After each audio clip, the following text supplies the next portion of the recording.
주님의 평안을 기원합니다. 2020년 6월 14일 성령 감림절 둘째 주일의 설교 말씀입니다. 오늘 말씀을 전하실 분은 서대전 교회 담임 목사님이신 최종선 목사님이십니다. 나그네 배려와 축복이라는 제목으로 말씀을 전해주실 때 많은 은혜가 있으시길 바랍니다. 요즘과 같이 힘들고 어려운 시대에는 좀 웃을 일이 좀 많았으면 좋겠는데, 한동안 우리에게 웃음을 주었던 개그 콘서트라고 하는 프로그램이 이제 방송을 그만두게 되었다 그럽니다. 이게 1999년부터 시작해서 지금까지 한 20년 동안 이어져 왔던 프로그램인데 시청자들이 많이 보지 않고, 요즘에 유튜브를 많이 보셔서 그런지 그래서 이 프로그램이 6월 마지막 주까지만 하고 없어진다 그럽니다. 뭐 개그 콘서트도 없어지고, 전에는 이제 웃으면 복이 와요라고 뭐 구봉서, 배삼룡, 뭐 이런 이기동 이런 옛날 분들 나오는 이 프로그램도 이제 없어졌죠. 이렇게 그 텔레비를 보면서 이렇게 웃는 것보다는 그 일상에서 이제 웃고 또 즐기고 이렇게 하는 일들이 있으면 좋겠는데, 요즘에는 강아지나 고양이, 이 반려동물이 기쁨을 주기 때문에 그래서 요즘에는 반려동물 시대가 된 것 같아요. 옛날에는 아파트에서 강아지를 키우고 그러다가 강아지를 막 짖고 그러면은 강아지 키우는 사람을 굉장히 뭐라 그랬는데, 지금은 그렇게 했다면 큰일 난다 그럽니다. 오히려 뭐 강아지가 뭐 애기라 그러고, 또 자기를 애기 그 강아지한테 또 고양이한테 엄마 아빠 그러고 막, 그래서 그런 이런 시대가 이렇게 왔어요. 아기를 키우면서 이렇게 그 즐거웠던 이게 여러분 그런 때 있었잖아요. 아이들이 그런 기쁨을 주고, 또 아이들이 이렇게 막 그냥 괜히 웃을 때 보면은 참 그 부모로서 기쁘고 또 보람 있고 그러잖아요. 괜히 그냥 쓸데없는 거 가지고 애들은 막 웃어요. 그럼 그거 보고서 아이고 재미있어 하고 그랬는데, 우리 승준 저기 있지만 우리 승준은 뭘 보고 웃었냐면은, 자동차 운전할 때 핸들을 이렇게 돌리잖아요. 핸들이 틀고 나서 이제 다시 제자리로 가면은 저절로 돌아가잖아요. 그거 보고 웃더라고요. 그래서 그걸 보고 웃었어 옛날에 승주가. 그 외에도 여러 가지 뭐 하찮은 걸 보고 애들이 막 까르르 웃고 막 그러면 그거 보고 우리도 즐거워하고 그렇게 했는데, 지금은 자녀들이 많이 없고 그래서 그 강아지와 고양이가 그런 기쁨을 주는 반려동물 시대가 된 것 같아요. 아브라함과 사라에게는 그런 자식이 없었습니다. 그런 자식이 없고, 이제 뭐 그 본부인이 낳은 그런 아들이 아니라 이스마엘이라고, 그 하갈, 저기 보면 이제 아브라함은 100세니까 저렇게 됐잖아요. 그다음에 가운데 사라, 그다음에 이제 하갈은 젊은 여종. 그래서 이제 젊은 여종을 통해서 이스마엘을 낳긴 낳았지만은 그런 친자식은 없었습니다. 그래서 그런 자기가 낳은, 자기 본부인에게서 낳은 그런 아기를 키우는 그런 기쁨은 이제 없었을 것입니다. 그런데 아브라함이 99세 되는 해에 나그네 3명이 와서 잘 얻어먹고는 우스운 소리를 했어요. 내년에 아기를 낳을 것이다. 그때 사라 나이가 이제 89세, 그리고 아브라함 나이가 99세. 오늘 이 본문에 나오지만 그 이제 사라가 너무 나이 많아가지고 폐경됐어요. 그래서 이제는 폐경되는데 어떻게 아기를 낳겠습니까? 도저히 임신 불가 그런 상태였었습니다. 그러니 그 소리를 듣고 사라가 뒤에서 웃었어요. 민망하기도 하고 아마 어처구니도 없고 그래서 웃었을 것입니다. 그랬더니 하나님께서 왜 웃느냐? 그러니까 안 웃었다고 그러죠. 분명히 네가 웃었다. 확실하게 사라가 웃었던 것이고, 아기가 태어나진 않았지만 웃을 일이 생긴 거예요. 웃은 소리가. 그래서 1년이 지나가지고 정말로 사라가 90세에 기적같이 남자아이를 출산했는데 이름하여 이삭입니다. 이삭. 그 이삭이라는 이름의 뜻은 웃게 한다. 웃게 한다. 그러니까 웃을 일이 좀 있으면 좋겠어요. 우리 삶 속에서. 여러분 웃을 일이 많이 있으시기를 주의 이름으로 간절히 축원합니다. 이 상속자가 없었던 아브라함과 사라에게 이삭은 웃게 하는 아이였다. 아이 보고 정말 기쁘고 즐겁고 또 이 아이가 얼마나 그런 믿음의 아름다운 행동을 많이 했겠습니까, 여러분? 하늘의 별과 같이 바닷가의 모래 같은 많은 자식을 준다 그랬는데 그 약속이 헛된 약속이 하나님의 헛된 약속인 것처럼 생각되었지만은 그 약속이 이 이삭을 통해서 성취된다. 그러니 기쁘지 않을 수가 없었습니다. 근데 이렇게 아브라함과 사라가 하나님으로부터 약속을 받긴 받았거든요. 뭐 땅을 많이 준다고 그러시고, 그 다음에 하늘의 별과 같이 또 바닷가의 모래와 같이 많은 자식을 준다고 약속을 받긴 받았는데 그 약속 성취의 결정적 순간은 어디였느냐? 그랬을 때 보니까 오늘 아브라함이 이 하나님을 만나서 한 행동, 결정적인 이 행동 때문에 이런 약속이 성취되는 것이다. 그것은 나그네에 대한 대접입니다, 여러분. 나그네에 대한 대접과 배려이고 그에 대한 보답으로 1년 후에 이삭이 태어나는 것입니다. 이걸 우리가 중요하게 생각해야 됩니다. 우리 삶 속에서도 우리 삶에 대한 하나님의 약속이 성취되려면은 웃는 일이 생기려면 아브라함과 사라를 본받는 삶이 되시길 주의 이름으로 간절히 축원합니다. 웃는 사라 이야기고 아브라함이 받은 축복은 나그네의 배려와 그 배려 때문에 그런 것이다. 여러분 이 본문이 오늘 읽은 말씀 18장에 보면은 약간 좀 혼동되는 부분이 있어요. 아브라함이 만난 이 존재가 여러분이 누구인지 한번 생각을 해보시기 바랍니다. 1절 보면은 여호와께서 마무리 상수리 숲을 근처에서 아브라함에게 나타나시니라. 여기 분명히 여호와께서 나타나셨다 그랬어요. 오정 즈음에 그가 장만문에 앉았다가 눈을 들어본즉 사람 셋이 맞은편에 섰는지라. 앞에 1절에서는 여호와라 그랬고 2절에서는 사람 셋이라 그랬어요. 1절에서는 여호와, 2절에서는 사람 셋. 그들을 보자 곧 장막문에 달려가 영접하여 몸을 굽혀서 절하고 그냥 지나가지 마시고 내가 물을 가져올 테니까 당신의 발을 씻으시고 뭐 하나님이 뭐 발이 있으시겠어요? 여호와 하나님이? 세 사람이 생각해보면 삼위일체 하나님이시기 아니겠어요? 다 지난주에 삼위일체 주려고 했는데 세 사람으로 나타나신 거예요.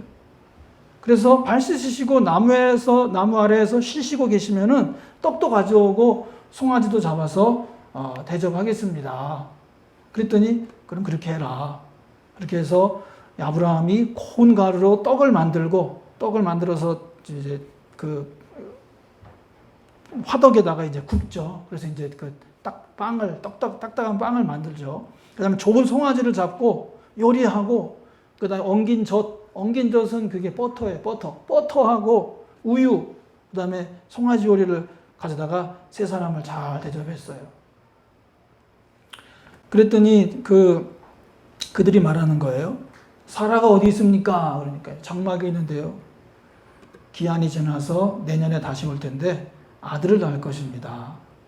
그러니까 이제 그때 사라가 그 소리를 듣고 이제 웃은 것이에요. 이제 헷갈리는 게 여호와 하나님인데 세 사람으로 왔다라는 것이에요. 하나님은 이름도 없습니다. 내가 지난주에 말씀드렸죠. 하나님은 이름도 부르면 안 되고 형상도 없는데 세 사람으로 오신 거예요.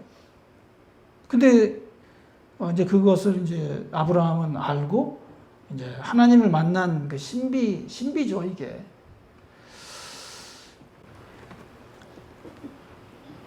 여러분들은 사람이 나타나가지고 여호와라고 하면은 믿겠어요? 저는 안 믿겠어요. 아니, 어떤 사람이 우리 교회 내가 예수다. 그러면 여러분 받아들이겠어요? 미친놈 아니야? 그러니까 아브라함이 이 세 사람을 만난 것이 이게 세 사람이 여호와 하나님이시다라는 것이 이건 신비입니다. 신비. 우리 이성과 지식으로는 판단할 수 없는 일입니다. 근데 이 세 사람이 아브라함의 집에 방문한 것은 아브라함의 집도 방문한 것이지만 주된 목적은 뭐냐면 소돔과 고모라를 방문하기 위해서 그런 것이에요. 좋은 소식을 전해주기로 오기도 한 거지만 좋은 소식을 전해주러 왔는데 잘 대접했잖아요. 근데 소돔과 고모라 사람들이 타락하고 패악했다고 하는 소리가 너무 많이 들리니까 이 세 사람의 이 나그네들이 이제 이 세 사람의 방문자들이 소돔과 고모라를 가는 거예요. 이 소돔과 고모라에는 아브라함의 조카 롯과 그의 가족들이 머물고 있었지 않았습니까? 근데 이 소돔과 고모라가 하는 일들이 너무나 악한 일이었었거든요. 이 소돔이란 말 자체가 이게 남색한다는 뜻이에요. 남색. 그래서 이 세 사람이 거기 갔는데 막 소돔 사람들이 세 사람 내놓으라고 성경 다 하시잖아요. 남색하려고, 성관계 가지려고. 그래가지고 이제 롯 가족을 구원하고 소돔과 고모라는 불과 유황으로 심판받았다는 것이죠.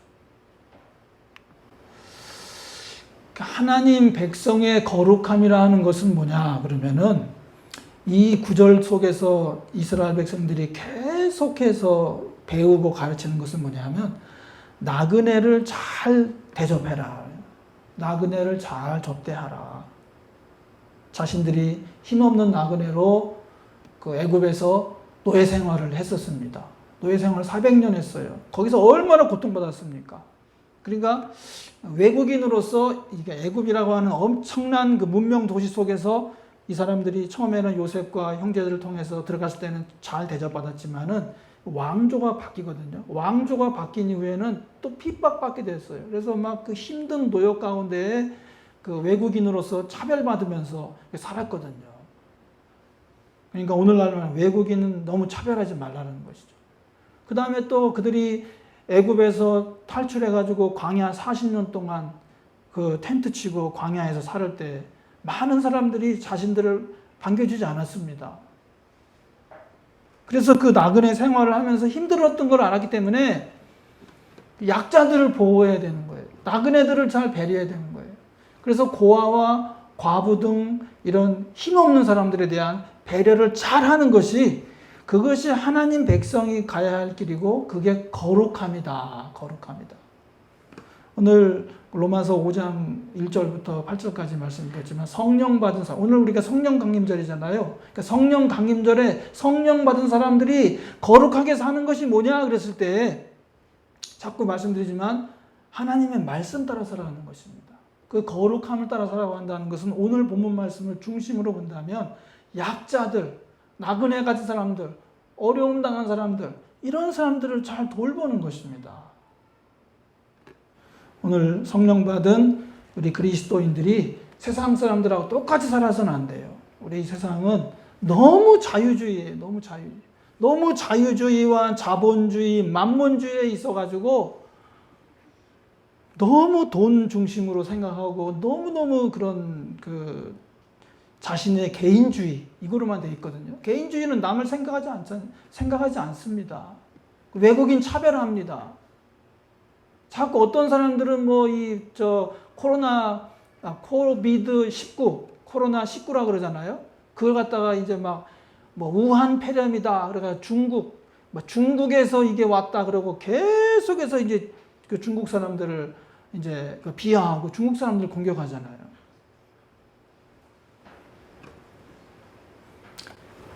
요즘에는 또 그 조지 플로이드 사건 여러분 아시잖아요. 뉴스에 한 몇 곡지는 조지 플로이드 얘기 나오잖아요. 조지 플로이드가 그 백인 경찰관에 의해 가지고 목이 눌려가지고 죽은 사건으로 인해 가지고서 막 흑인들이 막 전부 다 Black Lives Matter. 그러니까 흑인들의 생명 소중하다. BLM 그래가지고 막. 그래서 지금 불똥 떨어진 게 뭐냐면은 콜럼부스라든지 아니면 그 영국의 유명한 식민지 개척자들 동상 다 무너지고 있어요, 지금. 흑인들을 데려다가 그렇게 노예살해 시키고 이건 잘못된 거다. 그래가지고 그 유명한 동상들 다 막 쓰러지고 콜럼부스 동상도 솔직히 그렇죠. 흑인 데려다가 한 거 잘못한 거고 콜럼부스가 그 미 대륙을 발견했다 그러는데 뭘 발견해요. 거기가 아메리카 인디언들이 수천만 명이 살고 있었는데 그 수천만 명의 아메리카 인디언들을 다 죽이고 다 빼앗고 해가지고 그렇게 한 것이지. 역사를 이제 새로 이제 다시 보는 거죠. 이 사건을 통해서. 옥스퍼드 대학에는 로즈라고 하는 굉장히 유명한 그 이제 수상이 있는데 그분 동상도 지금 떨어지려고 그랬대요. 옥스퍼드 대학에는.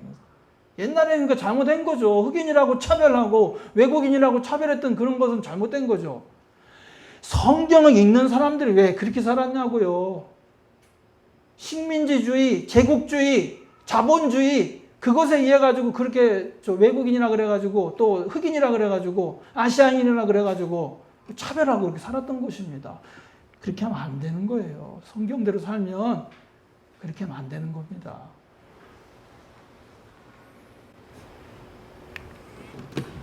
오늘 우리가 그 나그네를 잘 접대하는 것은 여러 가지 모양으로 나타날 수 있지만은 단도직입부터 얘기하면은 선교사님들이에요. 선교사님들.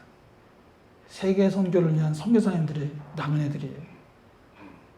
그분들이 뭐 거기 가서 뭐 땅 사고 집 사고 뭐 호화롭게 살으려고 거기 갔습니까?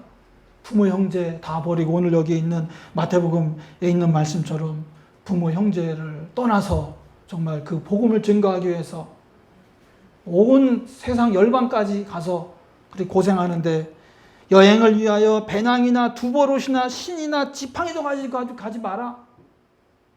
아무것도 준비하고 하지 말고 가라는 얘기죠. 이는 일꾼이 자기 먹을 것을 받는 것이 마땅합니다. 그러니까 나그네로서 대접을 받는 것이 당연하다라는 그런 말이에요. 그래서 우리는 우리 교회도 그래서 이런 말씀 원리 따라서 선교사님들이 나그네들이다.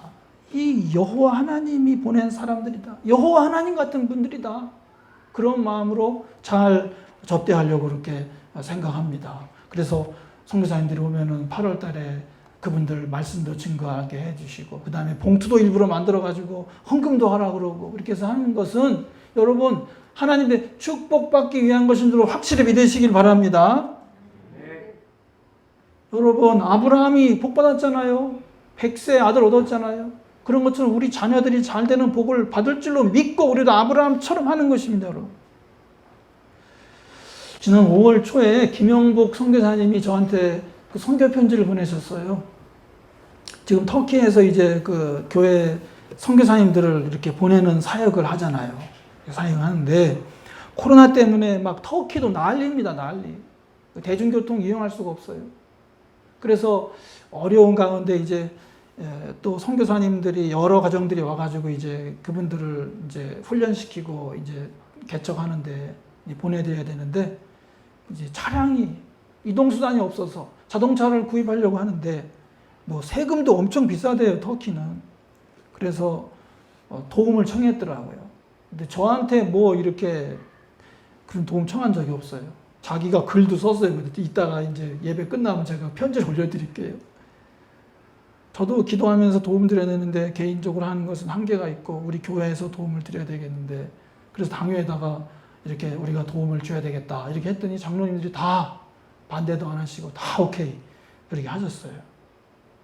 하나님께서 우리 교회 당회와 우리 당회원들과 또 우리 교회 교우들이 이렇게 선교사님들을 위해서 정말 그 이역만리 먼 곳에서 의지할 곳 없는데 우리들의 기도와 우리들의 후원 하나님만 바라고 있는데 우리가 여기에 이렇게 도움을 이렇게 동참하게 되면은 하나님께서 기뻐하시고 여러분들의 삶 속에도 놀라운 은혜와 축복을 내려줄 줄로 믿습니다. 우리 교회는 초대교회 안디옥 교회처럼 세계 교회를 위해서 기도하고 선교사님들을 후원하는 그런 교회입니다. 그래서 세상 속에서 이렇게 나그네로 살아가고 있는 이런 선교사님들을 위해서 기도하고 물질로 후원하는 일들은 하나님께서 기뻐하시는 일입니다. 저도 세계 선교사역을 위해서 나가야 되는데 지난번에 한번 말씀드렸듯이 짐 엘리엇이라고 하는 선교사님이 짐 엘리엇 김하복 선교사님 얘기네. 짐 엘리엇 선교사님이 하도 산 막 타고 다니고 그래가지고 저는 난 선교사님 안 되겠다 이렇게 했었거든요. 그런데 이제 우리 교회를 이렇게 하다가 저 호주 연합교회에 자리가 하나 났다 그러더라고요. 플라잉 파드레라 저 호주 연합교회인데 저 비행기와 그다음에 차 타고 저 호주가 엄청 넓잖아요. 그러니까 교회 없는 그 중부에 있는 그 이제 그 브로큰 힐이라고 하는 중부의 도시 하나가 있는데 거기를 중심으로 해가지고 교회가 없이 신앙생활하고 있는 성도님들을 방문하는 거예요. 비행기도 타고 가고 차도 타고 가고 막 그러고. 그래서 거기 하나님 뜻이 있지 않은가.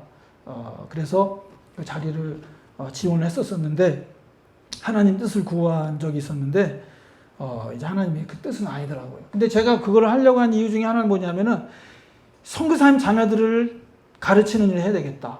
호주에다가 그런 학교를, 선교사 학교를, 자녀 학교를 세워가지고 그 자녀들이 여기에 와서 머물면서 교육도 하고 하면 좋겠다. 이렇게 해가지고 그런 일을 하려고 그랬었어요. 그런데 그것은 하나님의 뜻은 아니었었던 것인 것 같아요. 그래서 제가 여기에 계속 머물고 있으면서 이렇게 여러분들과 함께 행복한 그런 목회를 하고 있는 것입니다. 여러분, 우리가 선교사 자녀들을 데려다가 교육은 하지 못하더라도 우리 교회가 선교사님들을 위해서 기도하고 또 선교사님 자녀들을 위해서 기도하고 후원하는 것은 아브라함이 3명의 나그네를 대접하였다가 100세의 아들을 얻은 그런 축복을 얻은 것처럼 여러분도 그와 같은 축복을 얻게 될 줄로 믿습니다. 하나님은 그 많이 심는 자는 많이 거둔다 그랬어요. 그래서 많이 심는 자는 많이 거둔다 그랬으니까 우리가 자꾸 인색한 마음이 들 때마다 이게 우리가 하나님을 섬기느냐 만물을 섬기느냐 둘 중에 하나잖아요. 근데 하나님을 섬긴다 그러면은 막 선교사님들을 위해서 후원하고 교회를 위해서 또 헌신하고 막 이렇게 해야 되는데 우리가 이렇게 우리 가정의 경제를 생각하고 하다 보면 또 인색한 마음이 든단 말입니다. 그때마다 오늘 아브라함과 사라가 정말 그 나그네가 왔다 그래가지고 그 나그네가 정말 사람인지 여호와인지 그거 모르는데 그냥 나그네일 수도 있는데 그분이 하나님이 보낸 사람인 줄 알고 근데 이제 우리가 여기 오면 아까도 말했지만 헷갈려서 안 된다 그랬어요. 그렇지만 선교사님들은 확실해요. 그 사람들은 정말 하나님으로 나그네예요. 그런 사람들이 오면은 그분들 정말 발 씻겨드리고 그 다음에 막 고운 떡 구워드리고 또 송아지 막 새로 잡아드리고 버터와 우유와 이걸로 막 대접했던 것처럼 그런 마음으로 대접해야 된다 이렇게 생각하시고 인색한 마음 극복하시고 풍족한 마음으로 하나님 앞에 드려서 하나님의 놀라운 축복 아브라함이 100세 사라가 90세 아들을 얻은 것 같은 그런 기적을 일으키는 삶이 되시기를 주의 이름으로 간절히 축원합니다. 다 같이 일어나셔서 우리 신앙 고백하시겠습니다. 지금까지 설교의 서대전 교회 담임 목사이신 최종선 목사님이셨습니다. 교회력에 따른 새 본문 설교를 매주 들으시기 위해서 구독을 해주시고 신앙 상담이나 교회 생활에 관한 문의가 있으신 분은 연락해 주시기 바랍니다. 한 주간도 주님의 은혜와 축복이 가득하시길 기원합니다.